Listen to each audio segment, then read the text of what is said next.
Good day, folks. We got some more active weather expected for Washington State this week, starting with some east winds in the Cascade gaps today. Could have some 45 to 50 mile per hour gusts in some of the usual suspect areas like North Bend. Going to talk about that a little bit later. And then later this week, expecting some big waves on top of the king tides, and that's led to the National Weather Service in Seattle issuing a coastal flood watch for much of the Washington coast. And they're expecting there's a 90% chance of water reaching moderate to high inundation levels during that period. This is looking at the satellite imagery right here. Here's our next system over Washington State. It's not too bad this morning. Got some low-level clouds in portions of Washington State, sunny from about Snoqualmie County north. And as the day goes on, some of those low-level clouds are going to burn off, and it's going to be a pretty nice afternoon before the next system begins to move in. Speaking of the next system, there it is spinning out there, and it's going to favorably lead to there being a pressure gradient across the Cascades that's going to lead to some east winds. Looking at the onset of the rain today, most of the day is going to be dry. There are some residual showers happening over the Cascades right now, but most of the day is going to be dry.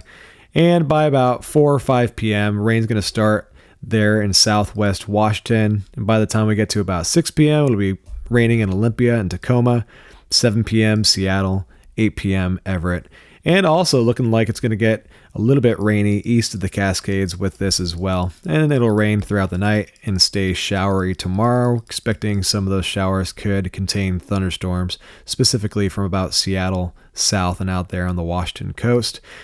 And this is looking at rain totals for now through 4 a.m. Thursday. Decent amounts for out there on the coast, about 1.5 inches for some locations, and a little bit less up and down the I-5 corridor until you get down to about Chehalis and whatnot.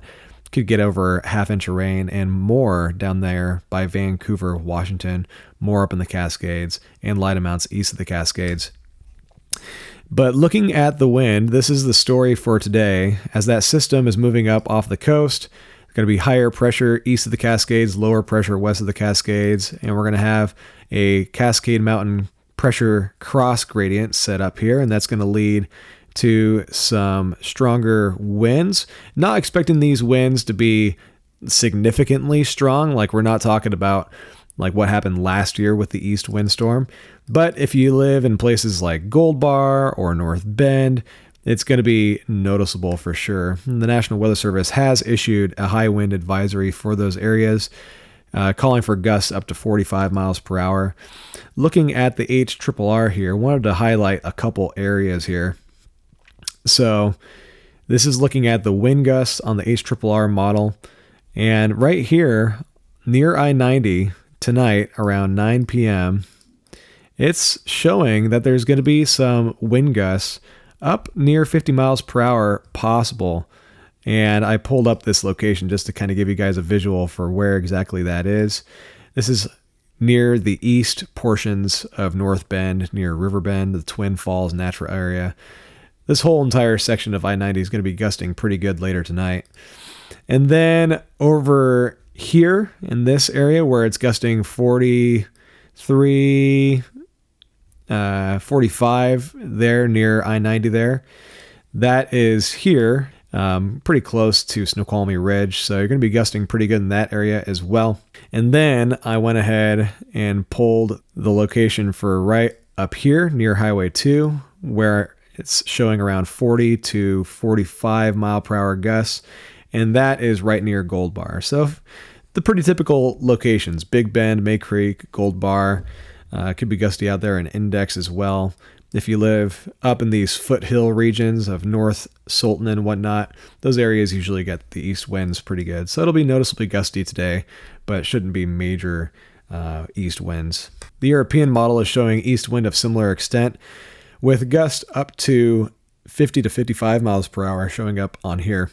And then as the system goes through, tomorrow's going to be showery, and there could be some coastal flooding and big waves tomorrow. But there might be some even bigger waves on Thursday. Both tomorrow and Thursday, there's king tide action going on too. So there is some coastal flooding concerns. Looking at what the National Weather Service has put out, they have a coastal flood watch in effect from Wednesday morning through Thursday morning, calling for moderate to major coastal flooding possible. Down here in the additional details, there's a 90% chance at this time of water reaching moderate to higher inundation levels for some areas, particularly near Westport. They talk about numerous roads possibly getting closed and even some damage to property possible. So heads up if you're out there on the coast. Looking at tropical tidbits, this is the European model for significant wave height.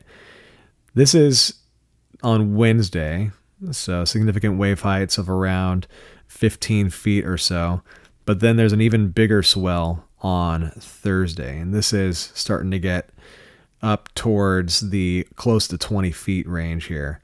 So yeah, it's something to keep an eye on for sure. And those waves are going to be associated with Thursday's strong wind, and expecting that we're going to see some gusts out there on the coast into the 50-mile-per-hour plus range, possibly getting into the 60s. As this cold front approaches, it's going to be pretty strong wind out of the south, and then the wind direction is going to switch a bit to being out of the west. And then Friday and beyond, it starts to dry out a bit. Could be looking at a dry weekend. All right, folks, if you're enjoying these videos, please make sure and like the video and subscribe to the channel. And if you like this video, I'm sure you'll like that one. I'll talk to you later.